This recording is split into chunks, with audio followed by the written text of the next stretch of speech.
नमस्कार. माझ्या मराठी यूट्यूब चॅनलमध्ये परत एकदा आपलं सगळ्यांचं स्वागत आहे. मंडळी, या फोटोमध्ये मी इतकी उत्सुकतेने काय बघते आहे तुम्हाला असं आश्चर्य वाटलं असेल.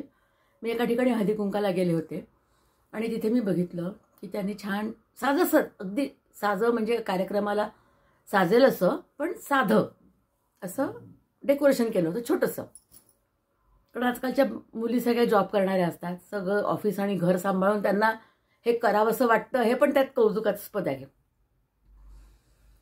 आपली संस्कृतीचा वारसा त्यांनी चालू ठेवला ह्याचा मला खूप आनंद वाटला. आणि त्याचबरोबर त्यांनी जे इको फ्रेंडली वाण जे दिलं माझ्या हातात आहे ते झाड, त्याचं पण मला कौतुक वाटलं. की आपण म्हणतो की आजकाल जमाना अगदी प्लास्टिकचा आलेला आहे, सगळीकडे प्लास्टिक झालेलं आहे आणि लोक अगदी उचलतात आणि प्लास्टिकचं वाण म्हणजे वाण काय याचं म्हटलं की लोकांना प्लास्टिकच आठवतं, कारण ते खूप अट्रॅक्टिव्ह असतं आणि वेगवेगळे त्याच्यात व्हेरायटी इतक्या असतात की ते पटकन उचलतात सगळे.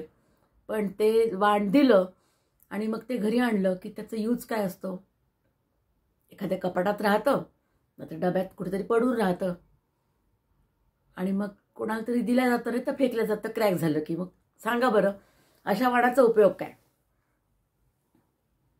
म्हणूनच आजकाल परत पिढी अगदी आजची पिढी जी आहे ती अगदी जागरूक झालेली आहे की त्यांना कळायला लागलेलं आहे की नाही नाही आजकाल युजफुलच द्यायला पाहिजे सगळ्यांना. पूर्वी कसं थोडंसं परिस्थितीचं पण त्यांना अडथळा होता आणि मग ते काही ना की आपले जुगार खेळायचे की चला काहीतरी देऊ वाण. पण अगदी आधीच्या काळातल्या बायका पण सवाष्णीचं वाण म्हटलं की करा असायचा मातीचा, त्याच्यामध्ये गहू आणि गव्हाच्या ओंब्या, बोरं, ऊस, वाटाण्याच्या शेंगा, बिब्याचे फुलं, गहू, हे जे आपल्याकडे सगळं जे मुबलक आहे ते सगळं त्यात घालून त्या एकमेकींना द्यायच्या की आज आमच्याकडे ना हे इतकं आलेलं आहे शेतामध्ये. सुगीचा सण आहे संक्रांत, म्हणजे काय आहे, सुगीचा सण. की सणात सगळे नवीन नवीन धान्य घरात येतात आणि मग आनंद होतो सगळ्यांना की आपण जे 7-8 महिने जे काम केलं, कष्ट केले शेतात, ते इतकं छान पीक आलंय. मग गृहिणीला तर खूप आनंद होतो, गृहलक्ष्मी असते ती प्रसन्न होते, नवीन साडीची खरेदी करते, एखाद्या वस्तूची खरेदी करते आणि मग आपल्या आप्त मैत्रिणींना बोलावून ती हे वाण देते. पण आता कालांतराप्रमाणे त्याच्यामध्ये कोणी मग माती कधी कधी हँडल करणं कठीण होतं की बाजारातनं कसं आणायचं, द्यायचं कसं, आणि पुरा तेच की नंतर त्याचा उपयोग काय. त्यासाठी मग कुणी काय करायचं, स्टीलची भांडी द्यायची. मग कुणी म्हणालेलं स्टील नको, मग प्लास्टिक आलं, मग झाड आलं, इको फ्रेंडली आले, असं आपलं एक वाणाचे वेगवेगळे साहित्य येत राहिलेत. आणि आलं त्याचं आपण स्वागत केलंच पाहिजे, कारण समाज हा परिवर्तनशील आहे. नवीन नवीन परिवर्तन झालं, चांगलं असेल ते आपण घ्यायलाच पाहिजे एकमेकांकडून. म्हणूनच मग समाजामध्ये परिवर्तन होत राहिलं की त्याचं स्वागत आपण करतो आणि मग आपला समाज प्रगत होतो.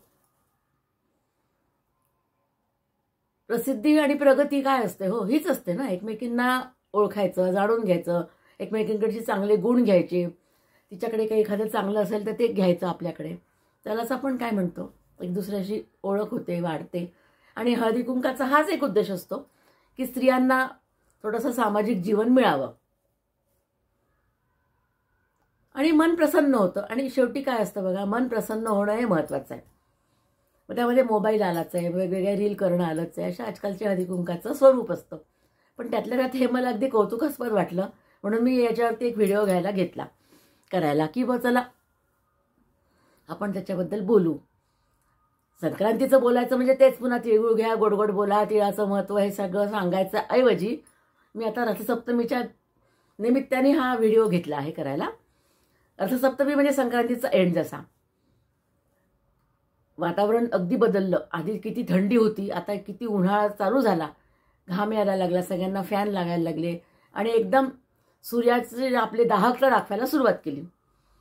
आणि मग त्याचं स्वागत आपण करणारच ना. आता वसंत ऋतू येईल, वसंत पंचमीला सगळीकडे आनंद राहीलच. प्रत्येक ऋतूचा एक वेगळा आनंद असतो बघा.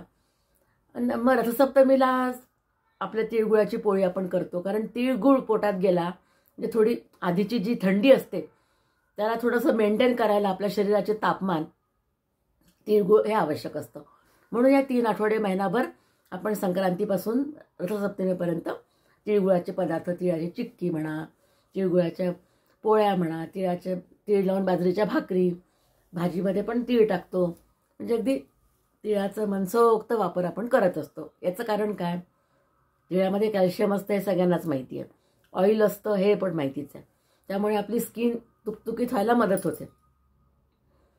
तीळ खाल्ल्यामुळे नॅचरल कॅल्शियम मिळतं, नॅचरल ऑइल कंटेन्स मिळायला लागतात तीळ, आणि ड्रायनेस कमी होतो चेहऱ्याचा वगैरे. वरून क्रीम तुम्ही किती लावा, आतून जे सौंदर्य येतं ते वेगळंच असतं खाण्याचं, आहाराचं. म्हणूनच तर आपल्या आयुर्वेदामध्ये आहाराला महत्त्व दिलेलं आहे बघा. यथेच्छ तिळगुळ खा, गोड गोड बोला, आणि रथसप्तमीला सूर्यनमस्कार मात्र आवर्जून घाला, ही माझी विनंती आहे.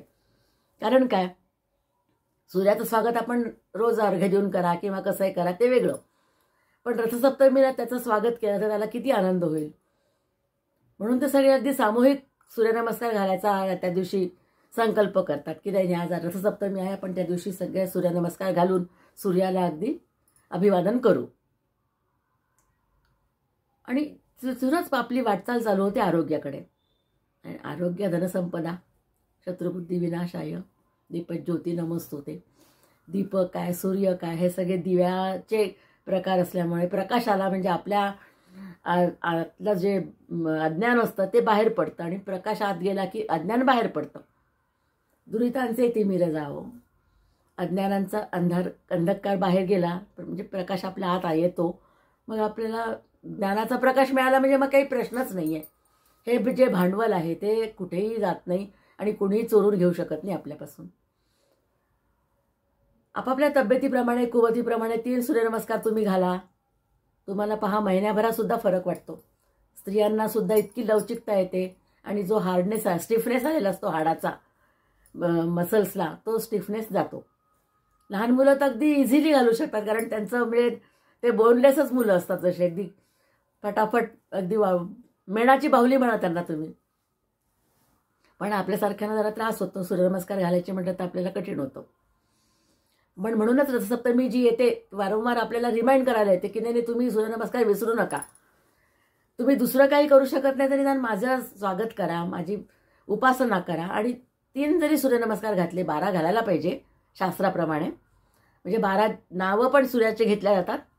आणि मग तर काही प्रश्नच नाही. तुमचं ऐहिक सौंदर्य, दैहिक सौंदर्य किती होईल तुम्हाला सांगूच शकत नाही आपण. 1-2 महिने तरी करून बघा सूर्याची उपासना, आणि मग मला सांगाल. मंडळी, मी साधंच बोलली आज. रथसप्तमीवर काय काय बोलू, पण तिळगुळ घ्या, गोड गोड बोला, हे संक्रांतीचं मागच्या वर्षी मी खूप छान व्हिडिओ टाकला होता की तिळाचं सामंजस्य म्हणजे किती असतं. तीळ स्वतः आगीमध्ये होरपळतो. कशासाठी? त्याच्यामध्ये तो गुळाचा पाक पण त्याच्या स्वतःवर सहन करतो. त्याची सुंदर चिक्की तयार होते, आणि लहान मुलांना ती चिक्की आवडते. किंवा मग तीळ भाजले आपण आगीमध्ये, गरम तव्यावरती मिक्सरवर बारीक करतो, कूट करतो त्याचा, तिळाला त्रास होतच असेल. त्यात मग गुळ टाकून आपण त्याच्या वड्या करतो, लाडू करतो. आपल्या जिभेचे चोचले पुरवतो आपण, पण तिळाला त्रास होतो. पण त्याच्यामध्ये पण तिळाला आनंद असतो. तिळाला असं वाटत असतं की आपण सगळ्यांच्या कामा पडतोय. असतो किती छोटासा तीळ, कणभर म्हणजे अगदी, पण त्याचा आनंद मणभर असतो पहा. त्याला इतकी आतून घाई असते प्रत्येक वेळेस की मी कोणाच्या तरी उपयोगी पडलो पाहिजे.